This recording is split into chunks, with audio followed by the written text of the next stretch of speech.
Contagem regressiva. Uhum.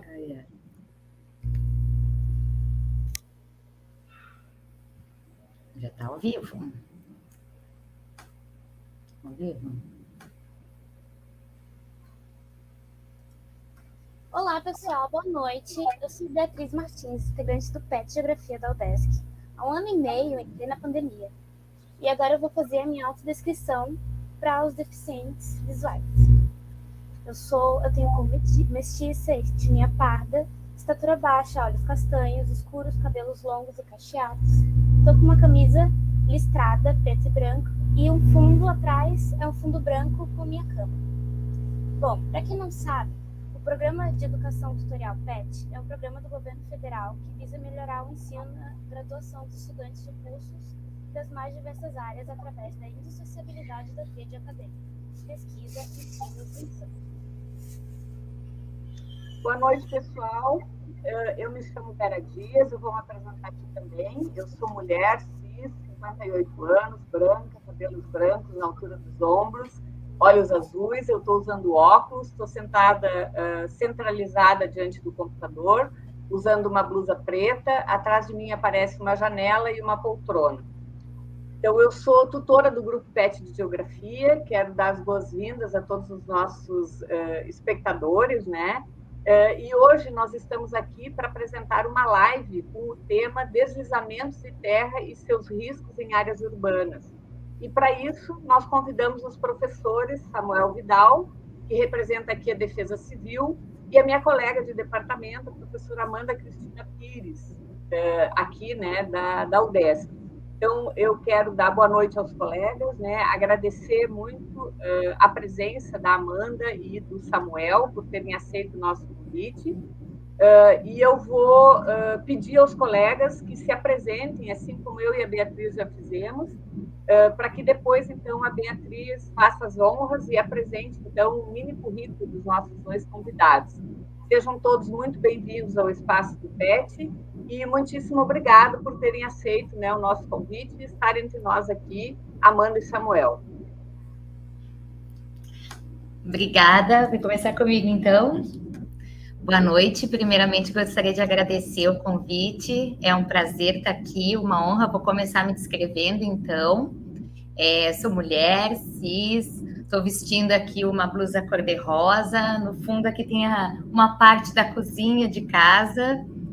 E que mais? Tenho cabelo castanho, olhos castanhos, idade 40 anos, dizia lá, eu não tenho problema em dizer, então eu vou mencionar a idade também. É uma honra estar aqui. Agradeço muito o convite da Vera, da Beatriz, estar aqui participando de mais uma atividade do PET, né? A Vera e eu já somos colegas há mais de 10 anos, né, Vera? E é sempre muito bom a gente fazer atividades em conjunto, colaborativas entre os laboratórios, né? Entre as nossas atividades dos laboratórios no Departamento da Geografia. Então, obrigada. Eu passo a palavra, então, para o Samuel se descrever. Oi, boa noite. É um prazer estar aqui, acompanhado da Vera, da Beatriz, da professora Amanda, também o pessoal que está nos assistindo no YouTube. Dizer que é um prazer imenso estar aqui contribuindo com todos vocês através do PET-GEO, do LabRed, pela Universidade de Santa Catarina. E espero que eu possa trazer alguns esclarecimentos e, claro, algumas diretrizes que a gente vai debater hoje à noite aqui. Vou me descrever também, sou homem, tenho cabelo bem cortadinho, baixinho, tenho barba um pouco grande, uso aparelho ortodôntico, meu olho é castanho, sou também mestiço ali, moreno, e atrás tenho uma cozinha também, estou ao lado da professora Amanda e utilizo uma camisa xadrez de botão.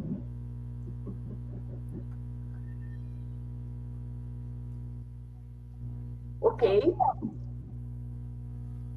Então, agora, Beatriz, pode entrar. Obrigada. Há um mês da maior tragédia socioambiental na cidade de Petrópolis, no estado do Rio de Janeiro, bombeiros e a Defesa Civil local ainda buscam por 4 desaparecidos. sítios. E a partir desse acontecimento, o grupo PET Geografia da UDESC se organizou para oferecer essa live a fim de conscientizar e informar como se deve agir diante de uma situação de perigo ambiental. Por isso, convidamos a professora doutora Amanda Pires, que possui graduação em Geologia na UFS, na Universidade Federal do Estado do Rio Grande do Sul, mestrado e doutorado em Geociências pela mesma universidade, nas áreas de Geoquímica e Mineralogia, com ênfase nos seguintes temas: minerais, minerais de minério, e atualmente é professora da Universidade do Estado de Santa Catarina, UDESC, onde atua na área de riscos e desastres, com ênfase na parte da gestão, através do grupo CPED-UFSC, elaborando estudos relacionados à ameaça do tipo de movimento de massa, cheias, inundações e tornados. Recentemente, os estudos estão voltados à gestão comunitária para a redução de riscos de desastres, RRD, Laboratório de Estudos de Riscos e Desastres, LabRed, ao qual coordena e que conta com o apoio da Defesa Civil de Santa Catarina. O professor Samuel Vidal é bacharel em Direito e pós-graduando em Direito Público pelo SESUSC. É assessor técnico na Defesa Civil de Florianópolis, coordenador de projetos da Defesa Civil, do Núcleo Comunitário de Proteção da Defesa Civil, curso voluntariado em Emergência e Defesa Civil nas escolas. Licenciado pela Universidade de Yale, nos Estados Unidos, em Fundamentos Morais da Política. E também é suplente de vereador em Florianópolis, na legislatura de 2021 a 2024. Bom, uma vez apresentados os colegas, né, e seus currículos, eu vou começar com algumas perguntas básicas para que os nossos espectadores se situem na discussão acadêmica. Então, eu vou começar pela Amanda, para as noções mais básicas. Amanda, será que podes explicar o que são os deslizamentos de terra, quais são os fatores que promovem esses deslizamentos e quais os riscos deles para as populações do entorno? Obrigada, Vera, pela pergunta. Bom, inicialmente, para a gente falar em deslizamentos, o termo deslizamento é um termo bem amplo, assim, né? A gente pode ter deslizamentos, assim, até envolvendo blocos de rocha. E deslizamento quer dizer um material que ele fica sujeito à ação da gravidade, né? E ele se desloca, né? Montanha abaixo, né? Se desloca a partir de uma encosta, né? Sob a ação da gravidade. Então, esse material, como a Vera disse, deslizamento de terra, ele pode ser composto aí de solo, né? Terra e também de blocos de rocha. Né? Então, nós temos diversos tipos. Eu acho que a Vera depois vai perguntar sobre os tipos de deslizamento, né? O que promove esse processo, né? Desse movimento do material de descida, encosta abaixo, tem vários fatores. Tem fatores que são naturais, né, do próprio meio físico, como, por exemplo, a declividade, né? A gente precisa ter uma encosta, né, uma região declivosa para que aconteça, né, o deslizamento, né? Tem fatores também naturais, assim como a vegetação, o solo, o tipo de material, espessura de solo, né? E aí vai condicionar esses movimentos. Também a gente tem aqueles fatores, né, que são preparatórios para o deslizamento, né, como, por exemplo, longas chuvas, né, sobre essa encosta, sobre esse material, né, que pode vir a entrar em movimento. A gente tem aqueles fatores, assim, que são efetivos, né, que uma chuva bem intensa, né, bem volumosa, ela pode ser um fator deflagrador que vai iniciar, que vai desencadear esse movimento. Então, a gente pode classificar, assim, diversos fatores naqueles condicionantes predisponentes, já do meio físico, aqueles fatores que são preparatórios, né, que vêm ao longo de tempo ocorrendo e vão condicionando, vão formando ali as condições para desenvolver esse movimento, e tem aquele fator efetivo, né, realmente deflagrador. Então, a gente pode, assim, descrever, né, como uma série de fatores para contribuir, né, no desencadeamento desse movimento, né, de material de uma encosta, né, de cima de uma encosta para baixo, de descida desse material. Luiz, então, eu vou aproveitar já a tua deixa e perguntar quais os tipos, antes de eu passar para o Samuel, quais os tipos de deslizamento que a gente tem, que conhece? Então, os tipos, assim, existem várias classificações, né? Mas a que a gente mais costuma usar é uma classificação que fala do tipo de material, né? Então, quando a gente tem blocos de rocha, esses blocos, eles podem cair em queda livre, ou eles podem ficar em contato com uma superfície, né? Com a superfície da encosta e ir girando, né? Eles podem ir rolando, e aí a gente chama de rolamento, ou eles podem fazer somente um giro, assim, ó, que é tombar, o tombamento. Então, tem diversos tipos de nomes que a gente usa para classificar esse tipo de movimento de acordo com o material. Quando a gente tem, por exemplo, solo, né? Se o solo ele é muito espesso, a gente geralmente usa o termo escorregamento, né? Escorregamento, quando o solo é mais espesso, mais profundo, né? E a superfície aonde desliza esse solo é uma superfície curva, a gente chama de escorregamento circular ou rotacional, né? Quando a espessura do solo ela é um pouco menor e tem a ver com alguma estrutura, né, do solo, uma casquinha do solo, a gente chama de escorregamento planar, né, ou translacional. Então, a gente tem assim... E o solo também, ele pode envolver outro tipo de movimento, que aí é com muita água, que se chama a corrida de lama ou fluxo de detritos, né? Que também envolve aí uma mistura de material, solo, blocos de rocha e tudo que vem pela frente, né? Então, esse também é muito comum, muito presente aqui na nossa região, né? Aqui no estado de Santa Catarina, a gente percebe todos esses tipos, né, de deslizamento ocorrendo, né? Todos eles são importantes. E a gente tem movimentos assim que são mais lentos, que eles acabam indicando, né, que o solo ele está em movimento, ele acaba anunciando como rastejo, né? São movimentos de alguns centímetros por ano que ocorrem lentamente, também é classificado como um deslizamento, né? Só que ele é lento, é como se fosse um aviso, né, para o que ainda pode vir, né? Então, basicamente, assim, eu tentei resumir bem rapidamente os tipos de deslizamento, que não existe, assim, um consenso, às vezes é difícil até de chegar num evento, né, num processo já ocorrido e discriminar exatamente um único tipo de movimento. Pode ocorrer, e é muito comum, ter um deslizamento que a gente classifica como complexo, né? Ele pode ser um escorregamento com uma corrida de lama junto, né? Ele pode ser um translacional com corrida, e assim vai. A gente pode, às vezes, usar mais de uma classificação ocorrendo num único evento, né? E é mais comum isso, os deslizamentos que são complexos, né? Que eles têm mais de uma classificação. E é difícil mesmo classificar, né, Amanda? Porque teria que estar sendo filmado para saber exatamente o que foi que ocorreu. Mas, claro, vocês têm elementos de como as coisas ficaram para dizer se é mais parecido com a cara de um deslizamento ou de outro, né? Mas, enfim, são várias formas que vai se, vamos dizer assim, nomear esses deslizamentos, né? Com as características que cada um deles tem. Obrigada. Acho que isso ajuda bastante.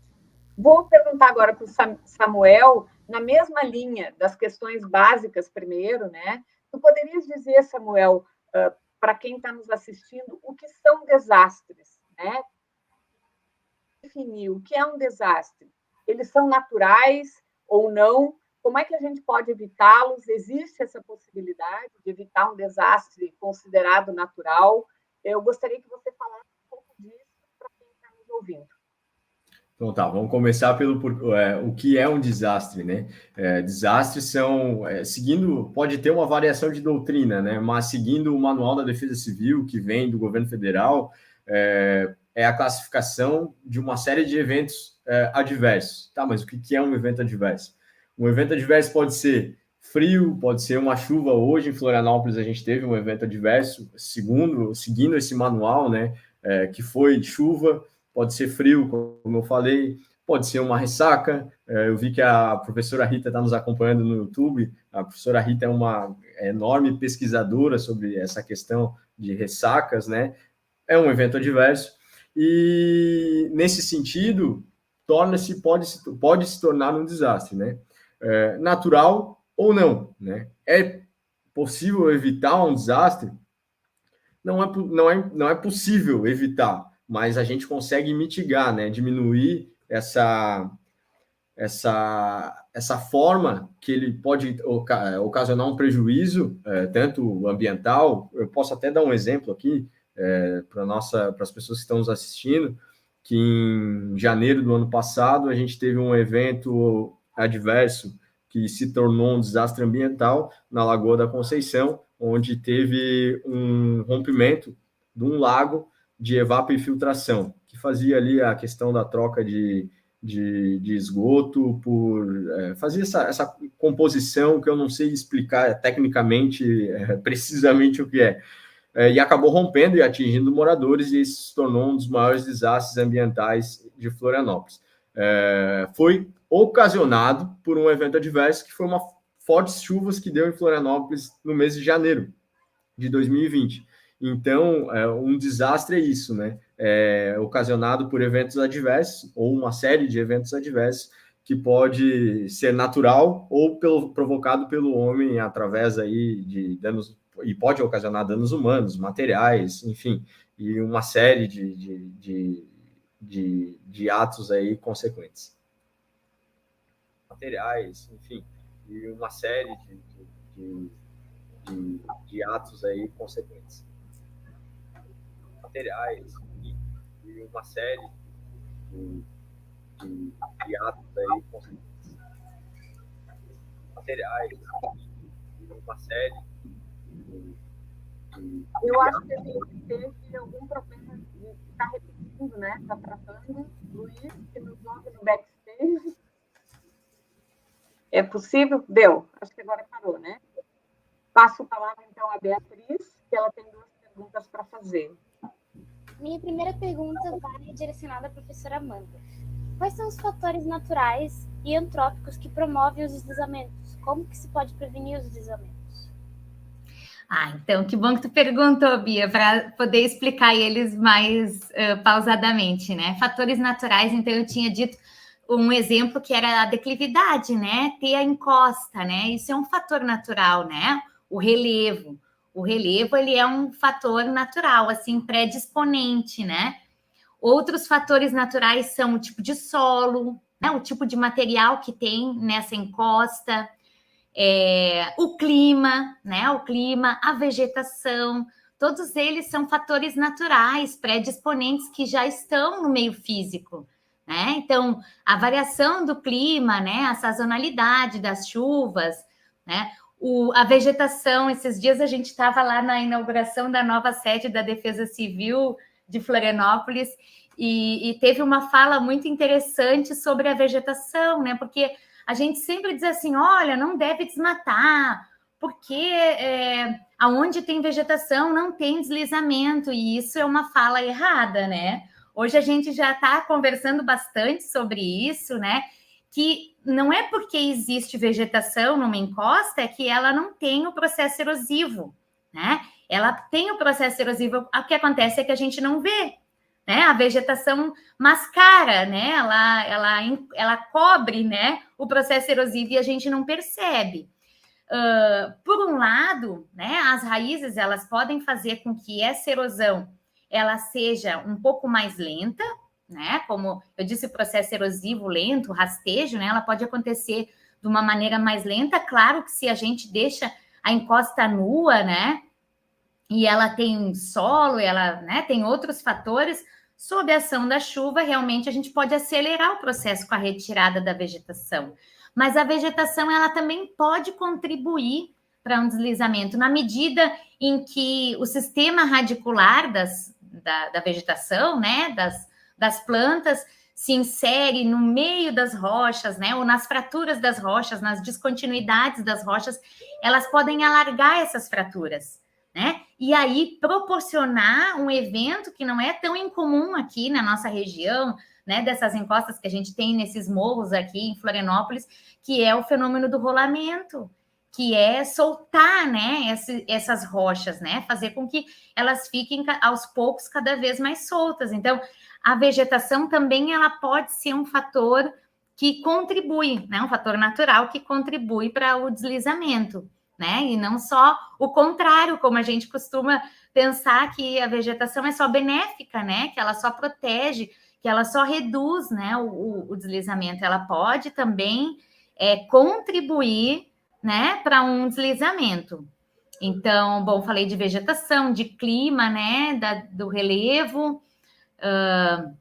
Claro, né, que o tipo de material exposto, né, um solo, né, espesso, com pouca coesão, ele se configura, né, num fator predisponente, né, ou mesmo blocos de rocha soltos, né, se configura aí num fator também predisponente. Então, um tipo de material, né, esse fator aí que a gente fala geológico, geomorfológico, né, que está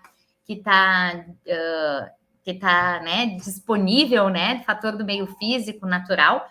A gente também, eu tinha mencionado outros fatores que são mais efetivos, né, aqueles que são preparatórios e os deflagradores, né. Então, a gente pode ter, assim, ao longo de um tempo, variação, né, do clima, né, por longo tempo. Então, essas chuvas aos poucos percolando, né, nas estruturas das rochas, nas descontinuidades das rochas e fazendo com que essas descontinuidades fiquem cada vez maiores. Então a chuva também pode ser um fator preparatório, né? As chuvas, a variação de temperatura, né? São fatores preparatórios. Fatores efetivos, né? Como eu tinha mencionado, também naturais, vem aí ser as chuvas, né? As chuvas mais intensas. Então, um preparatório ia ser uma chuva,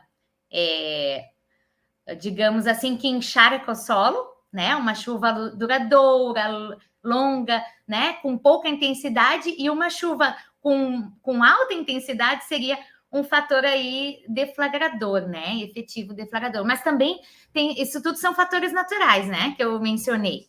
A gente também tem os fatores humanos, a gente também tem a contribuição, né, antrópica, e os fatores antrópicos que contribuem com o deslizamento, que são, sobretudo, as formas de ocupação, né? Na prática, o que a gente vê assim, os cortes, né, muito íngremes nos taludes. Então, nas regiões, né, de morros, aonde são feitos cortes com alta declividade, né, na encosta, e também a disposição desse material na forma de aterro muito pouco consolidado, ou às vezes misturado com resíduos sólidos, né, com lixo, com entulho, né, isso são fatores antrópicos aí que aceleram muito um processo erosivo, né, que já se configurava numa região, de uma encosta, né, que já existia uma declividade. Então, isso tudo proporciona, né, isso tudo configura no que a gente chama da construção de áreas de risco. Né? As áreas de risco, elas são construídas a partir da ocupação, né? Porque em lugares onde não é habitado, né, uma encosta nua, né, uma encosta aí livre, né, de ocupação, ela, se sofrer um processo erosivo, não se torna um desastre, mas aí, se a gente ocupa, né, de maneira a não perceber esses processos, né, esses fatores que já existem no meio físico, e acelera os processos erosivos, a gente constrói áreas de risco, né? Então, essa é a forma que a gente está realizando essas ocupações, né, nessas encostas, com cortes íngremes, com a disposição de resíduos sólidos na encosta, a disposição de água também, né? Nós temos aqui, principalmente no município de Florianópolis, muito pouco saneamento, né? Saneamento básico. Às vezes a gente tem a distribuição de água, né, da Casan, mas não tem, né, o saneamento, não tem a coleta de esgoto. E aí o que acontece? Essa água, ela é despejada em costa abaixo. E esse é um fator, a água, né, não só através das chuvas, mas essa água que é despejada, né, dessa forma, em costa abaixo, ela acaba se configurando num fator antrópico muito, muito importante para construir esse movimento de massa, né? Esse deslizamento, né? Contribuir muito por esse deslizamento. Então, não é só a água da chuva, né? É a água servida que é jogada em costa abaixo, né? Além dos resíduos sólidos jogados, né? Na supressão da vegetação, né? Porque a gente sabe que tem alguns tipos de vegetação que acabam contribuindo aí para uma coesão maior do solo, outras não, né? Se as raízes, elas percolam no meio de fraturas de rocha, elas tendem a aumentar, mas se elas estão no solo, né, o fator, a contribuição da vegetação é outra, né? Então, tem determinados tipos de vegetações, né, de cultura, né? Por exemplo, árvores frutíferas têm uma tendência a dar uma segurada, né, a partir do seu sistema radicular das flores no solo, né? Não nas rochas, né? No solo. Então, esses são os fatores antrópicos, né? A supressão de uma determinada tipo de vegetação, corte com uma declividade muito elevada, né? Um talude muito íngreme, a disposição, o mau dimensionamento até das estruturas, né? Dos muros, né? Dos muros de contenção, também pode ser um fator aí que pode contribuir, né? Para a construção dessas áreas de risco. Deixa eu ver o que mais, se eu esqueci de alguma coisa dos fatores antrópicos.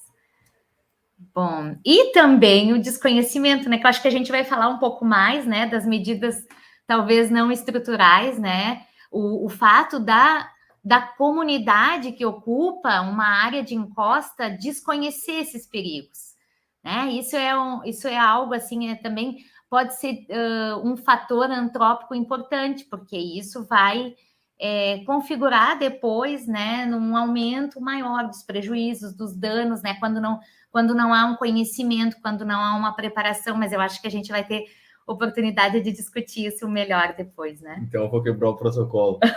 Eu já vou dar um exemplo, inclusive a professora Amanda pôde nos acompanhar através dos núcleos comunitários de proteção e defesa civil aqui em Florianópolis, e a gente discutiu isso nas aulas, a gente explicava sobre isso nas aulas, e as pessoas realmente da comunidade têm esse desconhecimento, muitas vezes por conta do corte, a questão do lixo, né, que potencializa, eles acabam enterrando, e isso favorece, que nem a professora Amanda falou, para um eventual deslizamento. Então, essa educação de autoproteção, que eu costumo dizer, precisa chegar até as comunidades para que a gente consiga diminuir esses impactos ou de rolamento de bloco ou de deslizamento, porque é só assim que a Defesa Civil vai conseguir diminuir esses danos para as comunidades e para a cidade inteira. Certo. Agora, já que a professora falou ali que não queria falar tanto, vou deixar ela falar mais um pouquinho. Eu queria saber como que a gente pode identificar uma área de risco. O que a gente faz para identificar essa área? Bom, a gente usa, né, um protocolo, né, no caso de deslizamento aqui, né, que é o nosso assunto, porque existem vários processos, né, do meio físico que podem configurar aí, né, em áreas de risco e pode gerar desastre, né, mas no caso dos deslizamentos, né, por exemplo, um lugar onde já aconteceu um movimento de massa, um deslizamento que tem na forma de uma cicatriz, é um indicativo muito forte. É claro que a gente usa um roteiro, né? A gente usa esse roteiro em que a gente descreve o tipo, a água, né? Como é que a água é disposta, a declividade da encosta, a distância da moradia, né, para o talude, né? A gente faz aí umas medidas, né, dessa distância de moradia. A gente observa cicatriz, a gente observa trincas, né? Trincas nas rachaduras, né? Nas estruturas, né? Nas construções, né? No piso, nas paredes, observa a abertura até, às vezes, dessas rachaduras, a evolução da abertura dessas rachaduras e degraus de abatimento. Então, a gente vê vários sinais de instabilidade e em conjunto, né, com esses sinais, são vários, né, água, vegetação, distância da moradia para o talude, para a encosta, né, para o corte, para o aterro, a distância da moradia no aterro, né, a extensão do aterro. Então, são diversas medidas que a gente faz para determinar, digamos, o grau de risco ao qual uma moradia está, né, ao qual ela se encontra, ao qual ela está submetida. Mas, assim, esses são alguns indicativos, alguns exemplos de indicativos que nos mostram, né, que nos evidenciam se tratar de uma área de risco, né? Então, sinais de instabilidade, começando, né, com eventos já ocorridos, né? Esses são alguns exemplos, assim, que a gente utiliza para identificar uma área de risco aí de deslizamento. Eu acho que agora a gente podia conversar um pouquinho, né, com o Samuel, para a gente entender, depois a gente volta, né, nesse assunto dos deslizamentos, né, mas em caso de desastres, né, quando eles ocorrem, né, como é que a gente pode mitigar os desastres? Qual é o papel da Defesa Civil quando isso acontece, né? Que tipo de obras podem ajudar e em que situações elas são possíveis de ser realizadas? Como é que funciona o papel da Defesa Civil?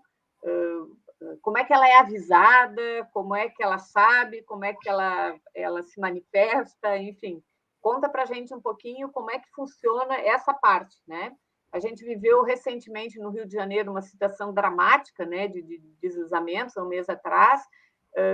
Se você puder nos dizer um pouquinho como é que acontece, quer dizer, a coisa começa a acontecer, como é que a Defesa Civil é acionada e a partir daí, como é que ela se comporta? Bom, vou separar em 2 pontos, então, a pergunta. Quando acontece, né, geralmente quem está no local primeiro são as pessoas que moram na comunidade, né, e por isso que eu faço um ponto aqui muito importante, que a comunidade tenha treinamentos, principalmente quem mora em área de risco, tenha treinamento para saber lidar com esse tipo de situação. A gente não consegue fugir do problema, mas a gente consegue diminuir os impactos dele, né? Falando em desastres ali e deslizamentos. Quando acontece, geralmente a comunidade está lá, a comunidade entra em contato com a Defesa Civil e a gente desloca imediatamente uma guarnição para fazer esse atendimento. Vou dar até um exemplo aqui para ficar mais concreto, né? Teve um deslizamento também o ano passado, próximo ali àquele evento que deu da Lagoa da Conceição, que infelizmente a gente teve 2 óbitos. Teve um deslizamento que atingiu uma casa e faleceu a mãe e a filha. A comunidade entrou em contato com a gente, né? Também acionamos o Corpo de Bombeiros. O Corpo de Bombeiros deslocou para lá para fazer o resgate das pessoas. E o papel principal da Defesa Civil nesse ponto não é efetuar o resgate, mas sim isolar a área para dar segurança para o Corpo de Bombeiros fazer o trabalho mais quente, digamos assim, que é a questão do resgate em si, né? E dar todo o apoio, fazendo o encaminhamento da família através da assistência social, dos sobreviventes, para dar todo esse suporte através do poder público, através da prefeitura, no caso, que é a nossa realidade aqui, para a família dos sobreviventes. E, inclusive, eu trago um outro ponto, que é uma exclusividade, mas que, se Deus quiser, isso vai ser replicado para o Estado. A Defesa Civil de Florianópolis tem uma parceria com a Ordem dos Advogados do Brasil, que presta todo o apoio jurídico para essas vítimas sobreviventes ou quem teve algum outro impacto de evento através da casa, incêndio. A gente faz esses atendimentos e a OAB presta esse auxílio jurídico para encaminhamentos de documentos, resgate de documentos. Isso também é muito importante que seja replicado no Estado. Bom, esse é o primeiro momento quando acontece. Como é que a gente consegue evitar, né, ou diminuir esses impactos? Através de obras estruturantes. Eu geralmente uso o exemplo que teve no governo Lula e Dilma, se eu não me engano, que foi o PAC 1 e PAC 2, ou se foi tudo no governo Dilma, agora não me lembro. Mas aqui em Florianópolis isso foi muito positivo, as ações foram muito positivas, principalmente para o maciço do Morro da Cruz, onde a gente tinha uma série de deslizamentos, pois não havia estrutura, a gente não tinha muro de contenção, a gente não tinha estrutura suficiente para dar segurança para as pessoas que moravam naquela região. E isso por conta da ocupação que se deu de forma explosiva em Florianópolis nos últimos 20, 30, 40 anos, né? E o PAC foi um divisor de águas para a Defesa Civil de Florianópolis, pelo fato de que, posteriormente, após a conclusão, teve aí cerca de 60% de redução de deslizamentos, queda de muro, após essas obras estruturantes. Foi gasto aí alguns milhões para dar essa segurança para as comunidades do maciço do Morro da Cruz.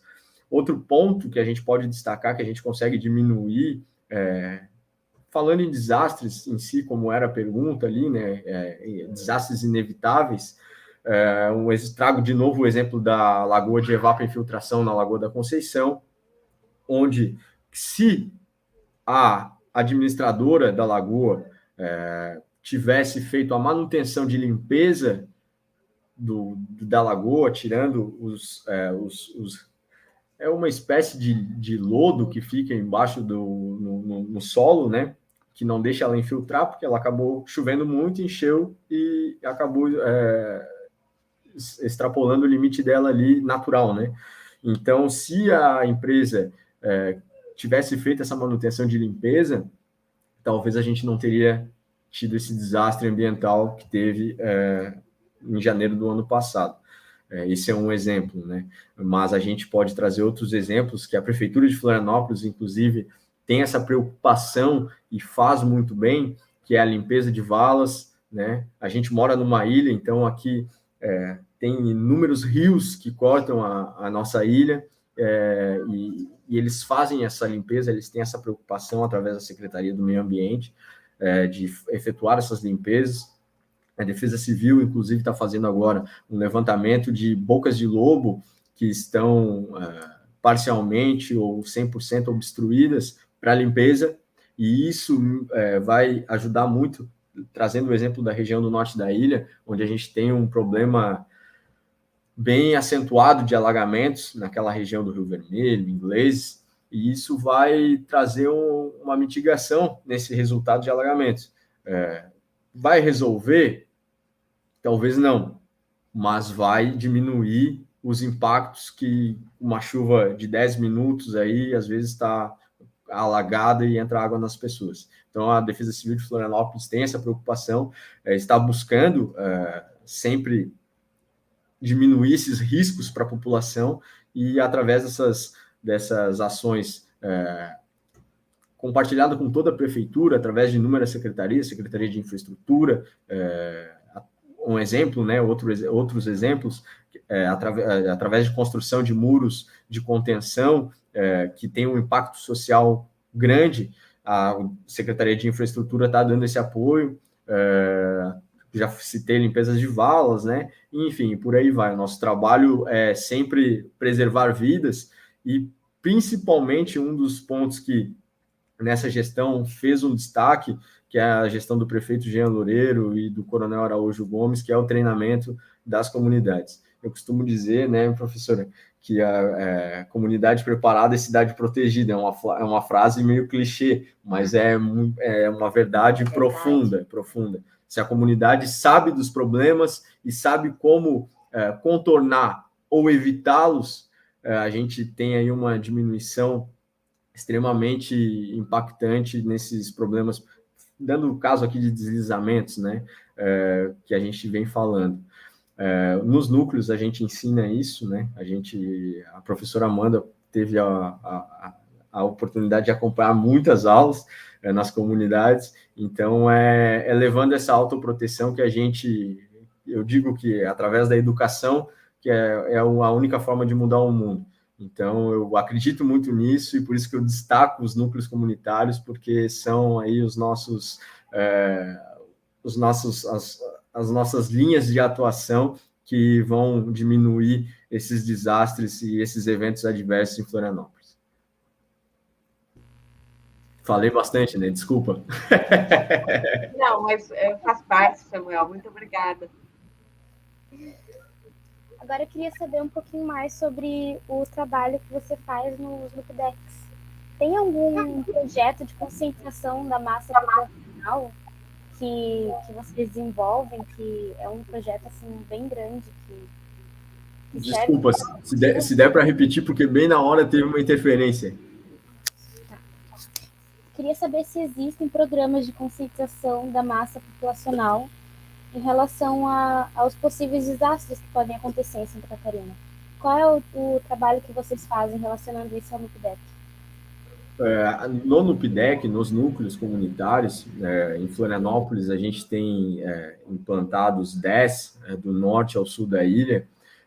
Nós levamos conhecimento de todas as partes, né, de todas as vertentes da defesa civil, desde o que é a defesa civil, porque as pessoas, algumas vezes, não sabem o que é a defesa civil e não faz nem ideia por que existe a defesa civil. Então, a gente explica o que é isso, né? A gente leva a conhecimento a questão de plano familiar de emergência para essa comunidade, né? O que deve se ter preparado em casa para a questão de um evento ocorrer, um evento como um próprio incêndio, ou um deslizamento, um rolamento de bloco que foi muito próximo à sua residência. Então, a gente explica desse plano familiar o que a pessoa precisa ter ali, como uma pasta de documentos, guardada num canto, né, para que, se ocorra um desastre, essa pessoa poder pegar essa pasta e ter essa garantia ali de documentos. Um outro ponto que a gente destaca nos núcleos é a questão de edificações em áreas de risco, né? A gente fala exatamente sobre essas construções e ocupações irregulares, que muitas vezes podem trazer, ocasionar acidentes, né, como desmoronamento de casas, principalmente as casas que têm baixa qualidade de construção. A questão que a professora Amanda destacou muito bem aqui, mais de geologia, da questão de solo, por que ocorre o deslizamento, como a gente faz para evitar, e o que a gente faz quando ocorre. Isola a área e aciona as equipes competentes para esse atendimento. E um ponto também que a gente destaca, que é de extrema importância e que eu não briguei para que isso ficasse dentro do programa, é a questão de lixo como potencializador de desastre.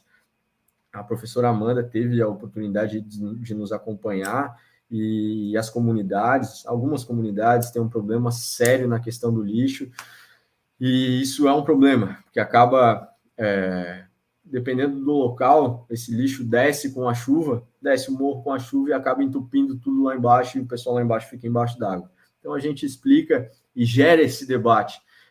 E aí é uma das aulas mais legais, porque a comunidade, não, porque o fulano não bota o lixo direito. Então, a gente é legal incentivar esse debate para que as pessoas tenham noção do que ocorre por conta de um ato. Então, isso é o nosso ponto essencial de start da Defesa Civil na parte educacional, né, na parte de levar essa autoproteção para as comunidades. Porque eu vou repetir, quando acontece o problema, não é o Samuel que vai estar lá, não é o Machado, não é o Leal, o Alexandre, o Juliano, são as pessoas que moram lá. Então, por isso que é de extrema importância todo mundo saber o que fazer. Um outro exemplo, o Japão para fazer treinamentos, tem um dia no ano que para o país inteiro para fazer um treinamento para saber como lidar numa hora de um furacão ou de um terremoto, né? Não é a nossa realidade, mas são exemplos que a gente tem que seguir de treinamentos e de educação para as comunidades, para que eles possam lidar e agir da forma correta e replicar esse conteúdo, e poder esse conteúdo chegar a mais pessoas.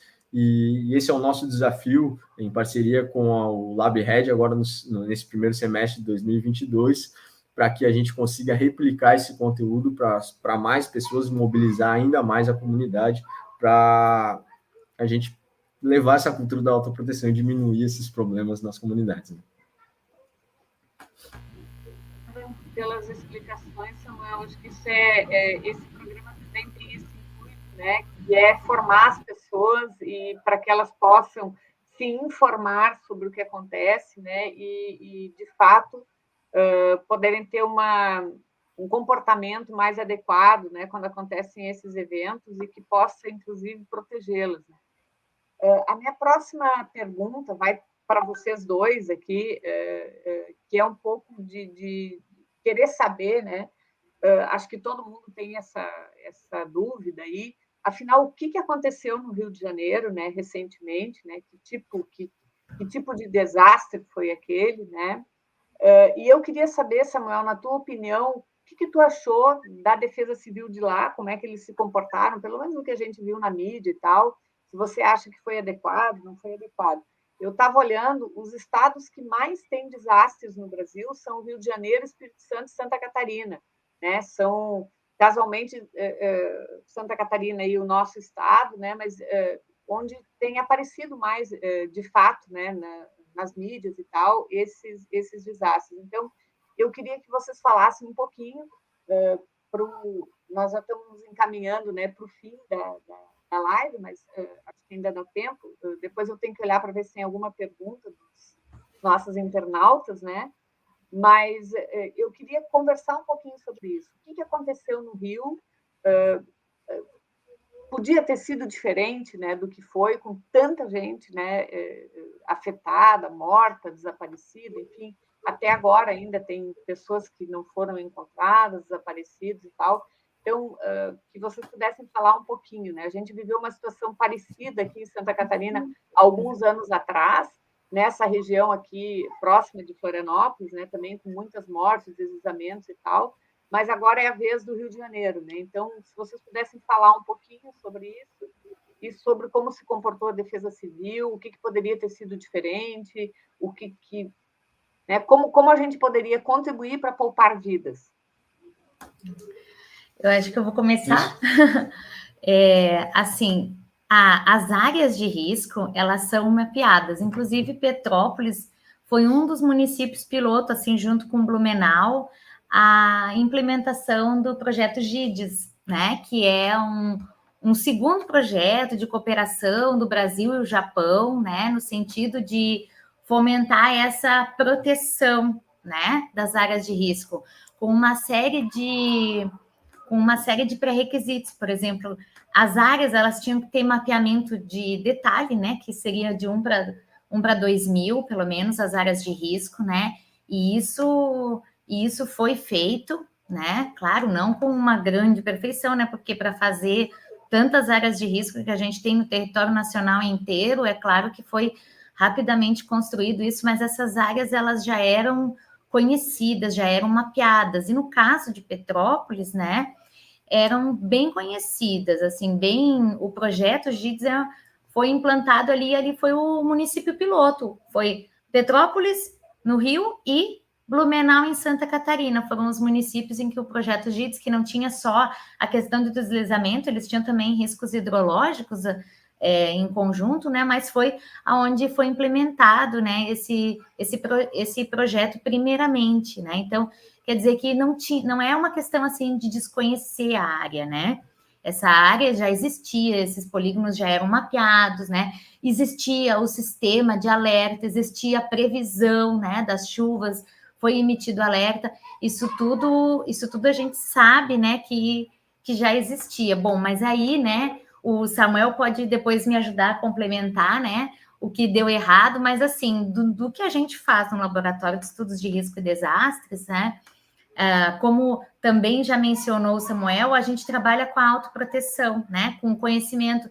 A gente sabe que as medidas estruturais, elas são muito importantes no caso de deslizamentos, contenções, né, onde a gente já tem uma ocupação consolidada. A gente não tem como remover as pessoas, não tem para onde colocar as pessoas. O que a gente pode fazer é contenção, é obra de contenção, e também o que a gente chama de medidas não estruturais, que são essas políticas de informação mesmo da população, de levar o conhecimento para a população se preparar, saber como se preparar, né? Porque o que a gente tem que... O objetivo principal é preservar as vidas, né? Claro que existe também o prejuízo econômico. Às vezes tu diz para uma pessoa sair da sua casa, a pessoa não sai, né? Porque ela diz assim, se eu sair da minha casa, vai vir alguém aqui, vai roubar tudo que eu construí. Então, existe essa resistência, né? Existe essa resistência de sair. Então, emite um alerta, né? Existe a previsão da chuva, está ali, está anunciando que vai acontecer uma tragédia, existe a emissão, existe o alarme tocando e as pessoas não saem das suas casas. Então, quer dizer que a informação, ela é muito importante. E eu acho que o que falta muito é isso. O que falta é essa informação, é esse conhecimento, é alinhar o conhecimento né, do que a gente prevê, do que a gente sabe que pode acontecer com as pessoas que estão lá na comunidade que vão sofrer o desastre. Porque, como disse o Samuel, não é o pessoal da Defesa Civil que está lá. Na hora que acontece, que o morro da oficina começou a cair lá e as casas começaram a cair, não, a Defesa Civil não estava lá na hora. Quem estava lá eram os moradores da comunidade. Então, é importante, muito importante, é fundamental essa informação, essa preparação e essa autoproteção, né? Para quando soa um alerta, né? Quando dá um alerta lá na comunidade, um alerta para evacuar, para sair, né? Que eles saibam para onde ir, que se tenha rotas de fuga, claro que a gente sabe que existia rotas de fuga, que elas não foram bem dimensionadas, parece que teve um problema ali, né? Numa das rotas de fuga foi onde aconteceu o movimento, né? Então, claro, esses planos, todos eles têm que ser avaliados constantemente, porque uma comunidade, ela muda de um dia para a noite, imagina num mês, num ano, né? A gente tem um plano ali, a gente tem uma área mapeada, mas a gente sabe que essa área mapeada e essas comunidades, elas são muito voláteis, assim, no sentido de estruturas, né? Elas vão mudando muito rapidamente. Então, alinhar isso, né? Quem sabe essas mudanças é quem está lá no dia a dia, quem mora, né? Então, esse alinhamento, né? Entre tudo aquilo que se tem como norma, como regramento, olha, tem o mapeamento, tem o sistema de alerta e alarme instalado, tem a previsão, né? Tem o monitoramento das chuvas, né? Tem tudo. Aí, só que falta o quê? O alinhamento com a comunidade. Né? A comunidade, ela tem que estar ciente, ela também tem que saber o que pode acontecer, e ela tem que acreditar quando precisa evacuar, quando precisa sair, né? Para preservar a vida. Mas eu vou passar a palavra ao Samuel também, né? Porque senão vou deixar o Samuel da opinião dele, que o Samuel sabe mais sobre a defesa civil, sobre a atuação da defesa civil. Complementando o que a professora estava falando, tem uma frase que relata isso que a gente está expondo agora. A defesa civil somos todos nós. Não é só o Samuel, não é só o X, não é só o Y, é todos nós. Então, por isso que todos têm que ter esse conhecimento, por mais que básico, para poder implementar essas ações de autoproteção. Mas eu não queria levar essa discussão para o ponto do que deu errado, por que falhou, né? Mas fazer uma outra análise. Por que em 2011 a gente teve um desastre, que foi uma série de eventos com muita chuva e morreu 900 pessoas? Por que a Defesa Civil não estava estruturada o bastante para fazer esse tipo de leitura para esses tipos de eventos novamente? E são esses levantamentos que a gente tem que ter, né? Eu não quero apontar o que eles erraram, o que eles acertaram, né? Mas, com certeza, uma coisa eu posso dizer, até a gente passa no nosso PDEC, o evento que deu aqui no Baú, né? Onde tem um relato da Tatiana, se eu não me engano o nome dela, que ela diz que o primeiro carro, a primeira ajuda do poder público chegou 14 dias após o desastre. Então, claro, eram outros tempos, né? Hoje a comunidade da Tatiana ficou isolada, né? Porque tinha uma ponte, ela foi destruída, exatamente, né? Então, 14 dias após o desastre é que chegou a primeira ajuda efetiva, né? E helicópteros também foi 2, 3 dias após.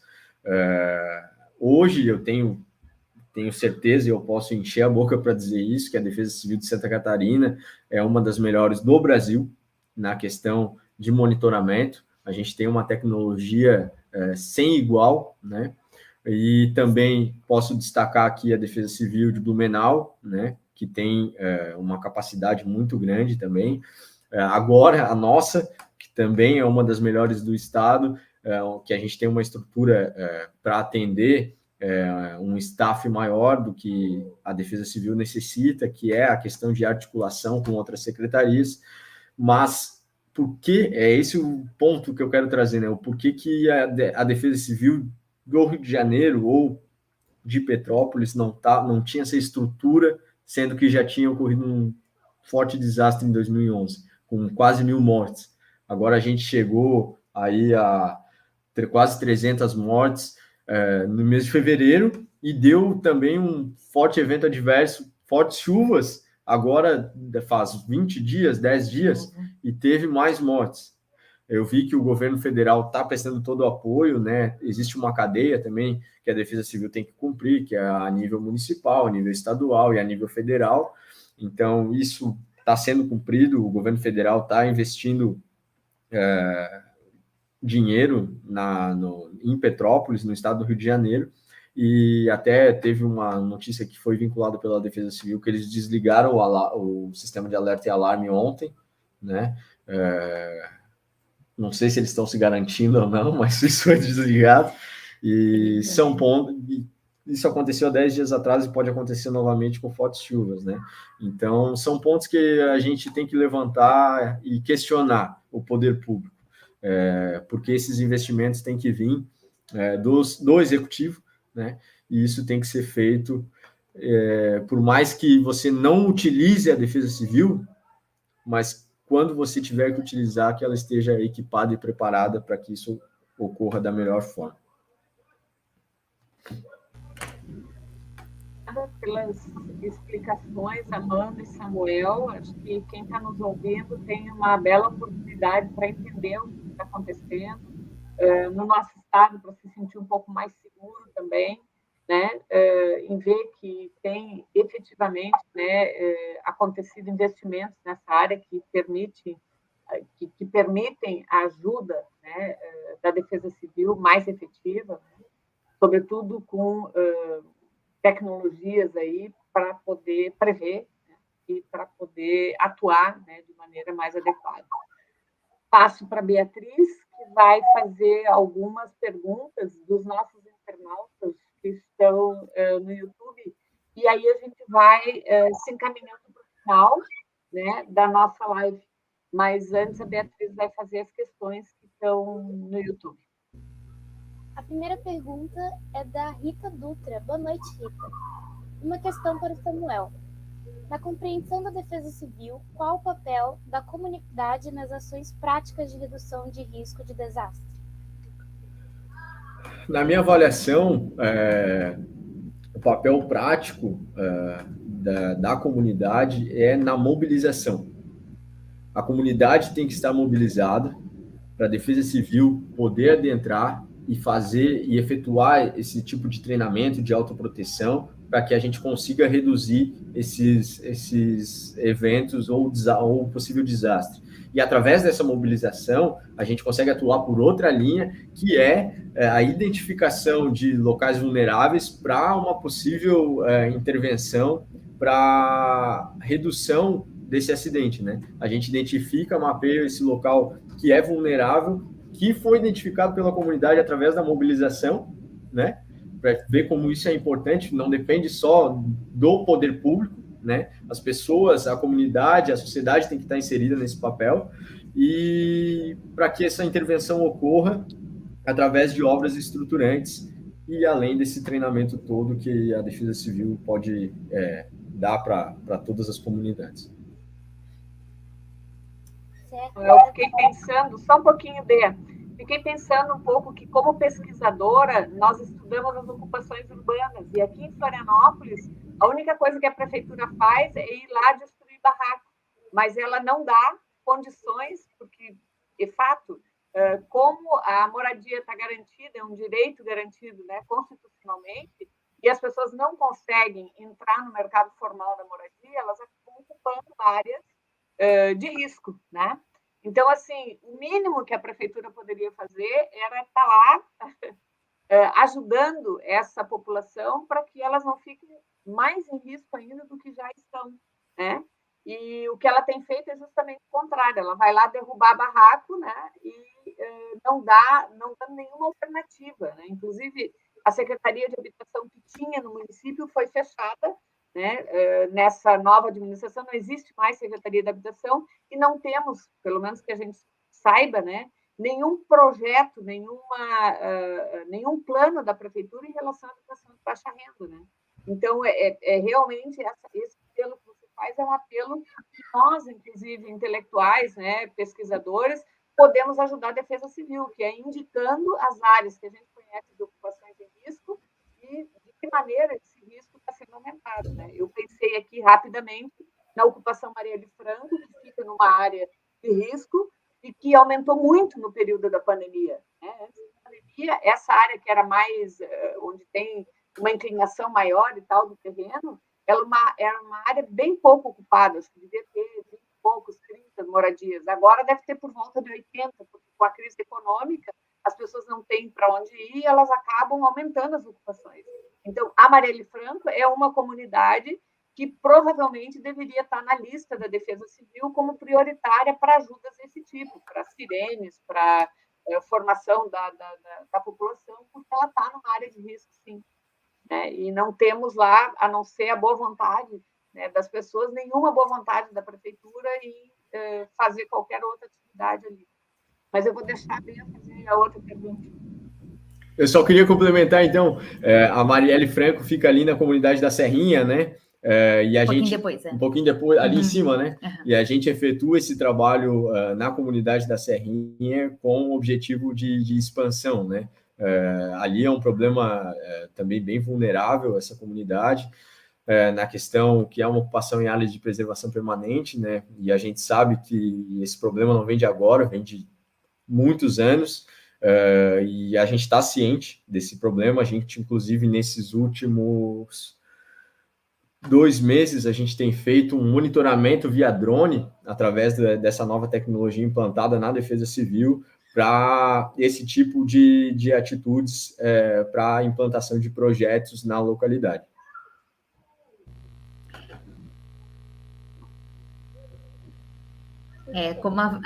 Só complementando. Claro, é um bate-papo. Eu só queria concordar com a Vera que nós temos um problema sério, né? Que nós não temos programas de nenhuma política habitacional, né? E é isso que acaba configurando na construção de mais áreas de risco, aumentando as áreas de risco que já tem, né? Porque elas são ocupadas de maneira, né, não adequada, né? Fazendo... Ali na Marielle, eu tive a oportunidade de visitar com um projeto do professor Canella, né, Francisco Canella, da pedagogia, e o padrão construtivo das moradias, eu não cheguei a considerar isso antes, né, mas as casas são de madeira, né, e isso é um padrão construtivo inferior, no caso, de resistência, né, para os movimentos de massa. E eu diria que 90% das moradias lá são com esse baixo padrão construtivo, e com certeza, como disse a Vera, está aumentando cada vez mais. Na pandemia aumentou muito. Eu tive a oportunidade de conhecer a área, né, ali da comunidade, e realmente é um problema, porque as pessoas não têm para onde ir, né? A gente não tem uma política habitacional, né, condizente com um município que cresce com a velocidade que vem crescendo Florianópolis, né? Não só agora, né? Mas né? Então o problema tá por aí, né? Tá nisso, né? E é difícil gerir isso, esse problema aí, diminuir, mitigar ou impedir que novas áreas de risco sejam construídas, porque também existe a questão da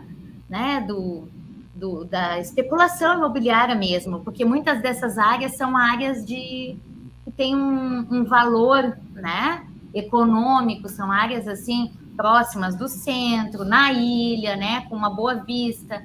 Então a gente sabe que existe assim vários lados dessa moeda aí, nessa situação, nessa área. Tem outros interesses, né, políticos, né, econômicos por trás disso. A gente não te ouve. Uma parte da área, eu acho que foi o Luiz que me cortou o microfone. Uma parte da área da Marielle é de Zeiser, zona de interesse social, e a outra parte, do outro lado, é uma área privada de um cara, o proprietário é um grande devedor de impostos. A prefeitura podia resolver isso de uma maneira muito mais decente do que ela tem resolvido, porque se o cara é devedor de impostos, ele pode negociar, né, os impostos atrasados dele por essa área, que é uma área privada. Então, uma parte da Marielle é em área privada e a outra parte é em área pública, né? E onde, pelo plano diretor, está lá designado como ZEIS, zona de interesse social. Então, eles não estão tão errados de estar nessa área aí, né? É uma área designada exatamente para isso, ou para habitação de baixa renda e tal, mas a prefeitura tinha que fazer algum projeto efetivamente na área. Mas vamos parar de falar, senão nós vamos ficar só na Varela e Franco, dá motivo para mais uma live inteirinha, né? Bea, faz a questão dos nossos internautas mandarem. A outra pergunta também é da Rita, da professora Amanda dessa vez. Qual o papel das universidades no fomento da cultura de prevenção, visando ações práticas de redução de risco em áreas de encosta? Então, eu acho que eu já falei um pouquinho antes, né? A gente tem o papel, assim, de realizar esse mapeamento, de apoiar, né? Apoiar os projetos de mapeamento, né?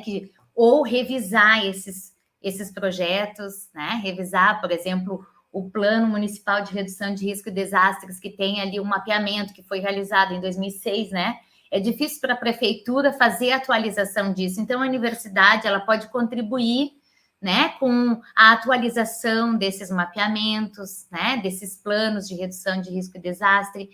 Também a gente pode trabalhar como o que temos tentado fazer, né, que é apoiar esses núcleos, né, esses núcleos de proteção e defesa civil que são instituídos, né, pela própria instituição, pela Defesa Civil, apoiar no sentido da manutenção desses núcleos para que eles não se desfaçam, né, porque a prefeitura teve uma ação, né, de fomentar a construção desses núcleos lá com o seu protocolo, né, e a universidade tem um papel importante na manutenção disso, né, a informação. Então, o nosso papel é principalmente a relação com a comunidade, no sentido dessa troca de saberes, né, do saber local da comunidade, né, apoiar até no empoderamento, né, dessas pessoas através das lideranças comunitárias, né, porque todo o NUPDEC tem uma liderança, né, ele tem um representante ali.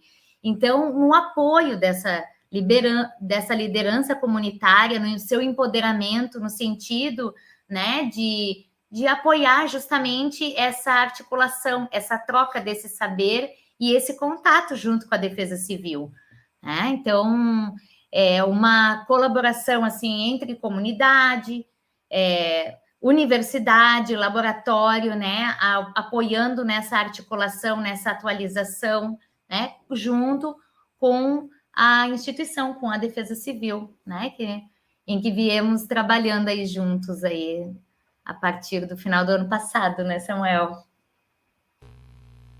E vocês gostariam de fazer mais alguma declaração sobre o nosso assunto? Primeiras damas. E eu gostaria de agradecer muito, foi um prazer falar aqui do que a gente está fazendo no laboratório, eu agradeço muito o convite de vocês, a oportunidade, as perguntas, foi excelente a organização das perguntas de vocês, trazer esse tema, né, com base no que aconteceu ali em Petrópolis. Fico lisonjeada pelo convite, me sinto honrada de estar aqui com vocês, com o PET, né? E parabenizar as ações que vocês desenvolvem no PET e agradecer. Foi muito bom estar aqui nesse bate-papo hoje, uma noite muito agradável. Vou ter que providenciar a pizza.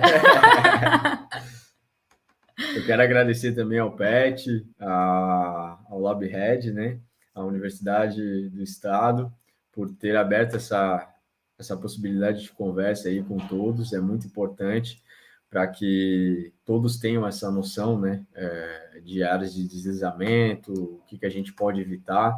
A Defesa Civil de Florianópolis, através da Prefeitura, está à disposição da comunidade. Nosso número é 199, a gente está no Instagram, está no Facebook, e pode contar conosco. Quero agradecer a Vera, a Beatriz, a professora Amanda.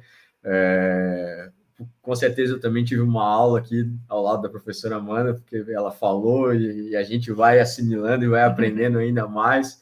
E com certeza, para mim, foi excelente esse aprendizado e poder compartilhar esse conhecimento com todos vocês. Mais uma vez, a Prefeitura está à disposição, através das suas secretarias e através da Defesa Civil, e o que vocês precisar, pode me encontrar lá, vão lá tomar um cafezinho e conhecer o nosso centro novo de operações. Obrigado. Bom, então chegamos ao final, pessoal. Novamente, nós do PET Geografia gostaríamos de agradecer a sua participação, professora Amanda e ao Samuel. Foi de extrema importância fazer uma pequena reflexão sobre esse assunto.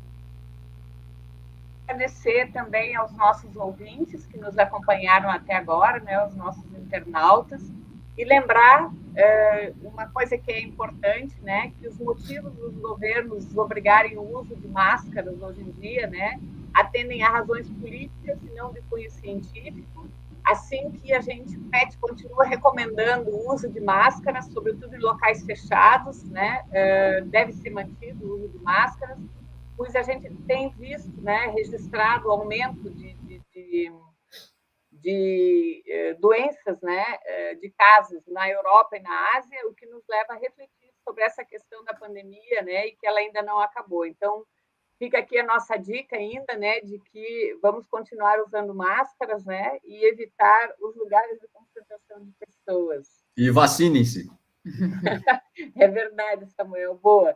E se vocês curtiram esse programa e desejam saber mais, sigam a gente nas nossas redes, né? O Instagram, @PetGeodesk, no Facebook, PET Geografia UDESC, PET Geotube no YouTube. Instagram, o link de acesso para estes e demais episódios da nossa live no YouTube. Então é isso, esse foi o nosso bate-papo de hoje. Mais uma vez eu agradeço ao Samuel e à Amanda, foi muito legal para nós também. E ficamos por aqui, fiquem atentos então nas redes sociais do PET Geografia. Logo terão novas edições de lives, né, pelo YouTube e Instagram, e muito conteúdo interessante. Até a próxima, pessoal, muito obrigada. Até a próxima, obrigada. Obrigado.